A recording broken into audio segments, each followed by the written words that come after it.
The story begins in Hong Kong, where everything seems completely normal. A small minibus is waiting at a busy bus stop, and within moments, around 17 passengers climb aboard. None of them know each other. Everyone is busy with their own life. Some are texting, some are making phone calls, while others are simply trying to get home after a long day. To them, this is just another ordinary ride. As the bus pulls away, it eventually enters a long tunnel. Nothing feels unusual at first, but the moment it comes out the other side, everything changes. The city that was once packed with traffic and people has suddenly become completely silent. Every road is empty. There isn't a single moving car, not a single pedestrian, and not even an animal in sight. It's as if every living thing has vanished without a trace. At first, the passengers don't pay much attention. They assume it's just unusually quiet. But as the bus continues driving through the deserted streets, an uneasy feeling begins to spread. The silence is overwhelming and something feels terribly wrong. One of the passengers, a young woman, is texting her friend when she suddenly notices that none of her messages are going through. She keeps trying, but nothing sends. Meanwhile, a businessman who had been on an important phone call loses his connection the instant the bus exits the tunnel. He tries calling back several times, but there's no signal at all. A few minutes later, the bus reaches its final stop. The passengers step outside, expecting to see the usual crowd. This part of Hong Kong is normally packed with people, especially late at night. But now, it's completely deserted. No crowds, no traffic, no voices, nothing. The streets look frozen in time. A couple of bicycles are lying nearby, but there's no sign of the people who own them. Searching for answers, several passengers enter nearby restaurants. Inside, they find plates of food still sitting on the tables, as if people had been eating only moments earlier. But every customer, every employee, has disappeared. Confusion quickly turns into fear. What happened here? Everyone starts replaying the last few minutes in their minds, trying to figure out exactly when everything changed. The businessman suddenly remembers something strange. Inside the tunnel, he had closed his eyes for just a split second. When he opened them again, he noticed the digital clock inside the bus had changed. The driver remembers the exact same moment. He had looked down briefly to change the music. Then everyone realizes something unbelievable. Every single passenger had closed their eyes during that exact second. A flashback confirms it. It almost feels as if some invisible force had put all of them into a brief trance, and during that single moment reality itself changed. The businessman finally breaks the silence. I think we're all dead, but another woman immediately disagrees. No, we're still alive. I think we've somehow crossed into another dimension, or maybe another timeline. Now everyone is asking the same terrifying question. Where are they? Determined to find answers, a few passengers leave the bus and begin searching the empty streets. They shout for help, hoping someone will respond, but the only sound they hear is the echo of their own voices. The entire city has become a ghost town, and with every passing minute, the terrifying mystery only grows deeper. As panic begins to spread, one of the young men decides to walk farther away from the group in hopes of finding a signal. After wandering for a while, his phone suddenly picks up a weak internet connection. For a brief moment, he feels relieved, but that relief disappears almost instantly. When he tries opening websites and checking the news, nothing works the way it should. Every web page, every online service, and every update seems to have completely stopped after 2:08 a.m. Google won't load, social media won't refresh. It's as if time itself froze at exactly that moment. Believing there has to be an explanation, he asks one of the girls from the bus to search the area with him. Together, they walk deeper into the abandoned streets, hoping to find another survivor. Then, they spot someone. Far in the distance, a mysterious figure stands perfectly still, wearing a strange mask. The young man freezes. For a second, fear takes over. But then another thought crosses his mind. Maybe this person knows what's going on. He turns around to tell the girl, and immediately regrets it. Her face has completely changed. Her skin has turned an unnatural shade of blue. Her hair begins floating as if gravity no longer exists. She stares directly at him with empty, lifeless eyes. Terrified, he squeezes his eyes shut. When he finally opens them again, everything is back to normal. The girl looks completely fine, as if nothing had happened. He can't tell whether it was real, or just another terrifying illusion. Meanwhile, 4 college students who had left the bus earlier finally reach one of their apartments. At first, everything seems okay. But without warning, one of them starts feeling sick. He begins vomiting uncontrollably. His body starts shaking violently. His friends rush toward him, trying to help. Then something horrifying happens. His skin suddenly burns from the inside out. Within seconds, his entire body turns into ashes right in front of them. No scream, no warning, just gone. The remaining students panic and run for their lives. They have no idea what just killed their friend. As they're sprinting through the empty streets, another one of them suddenly stops moving. His body locks up, his face begins swelling. The next second, his head violently explodes. His lifeless body collapses onto the pavement. The last survivor stands frozen in absolute horror. None of this makes any sense. At the same time, the other passengers have scattered across nearby buildings and restaurants, each trying to understand what has happened.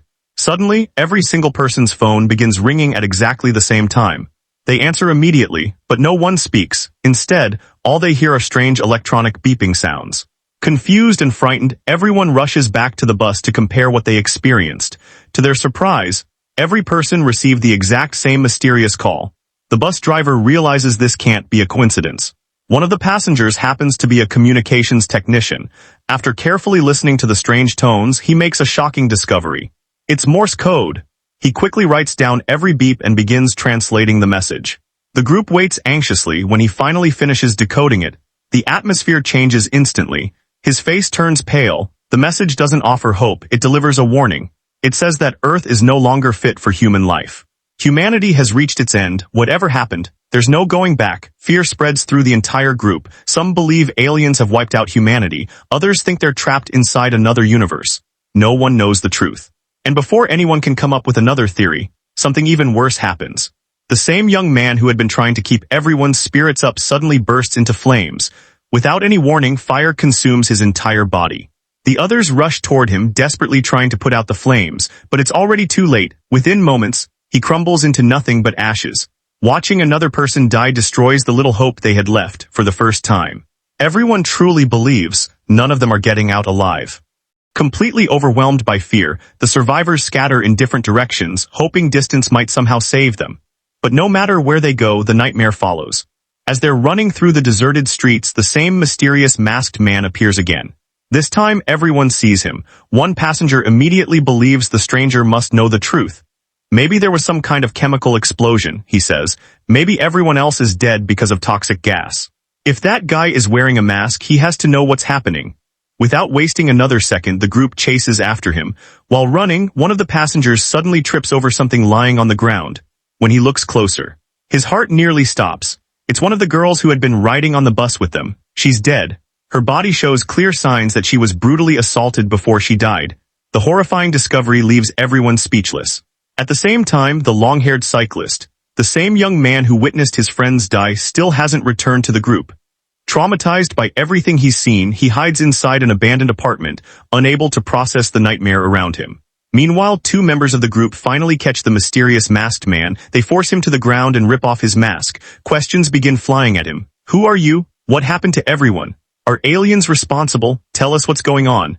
The terrified man desperately tries to answer. But there's a problem. He's speaking Japanese. No one can understand a single word. One of the women quickly opens a translation app on her phone. After translating his words, they realize something shocking. The man isn't explaining anything. He keeps repeating the same sentence over and over. Please, give me my mask back. He's just as terrified as they are. The passengers threaten him, hoping fear will make him reveal the truth. But instead, he breaks free and disappears into the empty streets once again. The mystery only grows deeper. Back inside the apartment, the long-haired young man suddenly receives a phone call. His heart races as he answers. It's his girlfriend. Relieved, he immediately asks where she is, but instead, she asks him the exact same question. Where have you been? Confused, he explains that he's trapped somewhere with a group of strangers and has no idea where they are. Her response completely shatters him. You've been missing for 6 years. He freezes. To him, it has only been a few hours, but in the real world, 6 entire years have passed. The terrifying realization finally hits him. They aren't simply lost. They're trapped inside a completely different reality where time moves differently. Suddenly, another horrifying thought crosses his mind. Maybe the people who died here weren't dying randomly. Maybe they were dying at the exact moment they were supposed to die in the real world. Panicked, he races back to find the others, but the nightmare isn't over. Before he can even explain what he learned, another passenger suddenly collapses in front of everyone. Without warning, his body rapidly burns away. Within seconds, he turns into a pile of ashes. Silence fills the room. The young man finally tells everyone about the phone call. He explains that, according to his girlfriend, they've been missing for 6 years. No one can believe what they're hearing. The communications technician suddenly points toward a massive chemical plant in the distance. What if everything started there, he asks. If there was some kind of accident, maybe that's what pulled us into this place. For the first time, the group has an actual lid. It may not be the answer, but it's the only clue they have. Everyone agrees if they want to survive, they have to reach the chemical plant. The only problem is, the minibus is almost out of fuel. Without gas, reaching the chemical plant is impossible. Knowing the risk, the bus driver volunteers to go alone. If there's any chance of getting us out of here, he says, I'll do it. The others watch helplessly as he drives toward the nearest gas station. The city is still completely silent. No people, no movement, nothing. After filling several fuel containers, the driver starts heading back. But as he approaches the bus, he notices someone sitting inside. It's a man he had completely forgotten about, a drug addict.